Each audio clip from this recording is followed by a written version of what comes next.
ஹalleluya. கர்த்தர் அந்த காரியம், ஏன்னா அவருடைய ராஜ்யத்தை, அவருடைய காரியங்களை அவர் செய்கிறார், அவர் நடத்துகிறார். நமக்கு தேவை எத்தனை இருள்ல நம்ம நடந்தாலும் உண்மையா இருக்கணும், கர்த்தர் மேல உத்தமமா இருக்கணும், அவ்வளவுதான். வேற எதுவும் இல்லை. இருளினுடைய கிரியைகளுக்கு நம்ம கை கோர்க்காம இருந்தா சரி.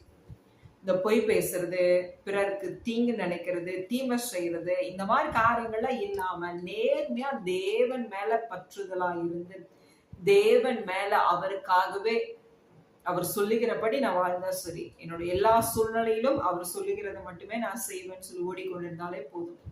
உங்களை குறித்து வச்சிருக்க திட்டங்களை அவர் நிறைவேற்றுவார். ஹalleluya. ஆனா அவற்றிலிருந்து நம்ம வழி விலகணுங்கிறதுக்காக பிசாசானவன் நிறைய காரியங்களை செய்வான். அதுதான் அந்த மரண இருளின் பள்ளத்தாக்கு. ஆனாலும் நம்ம அதுல ஸ்டெடியா இருந்துட்டோம்னு வைங்களேன், பெரிய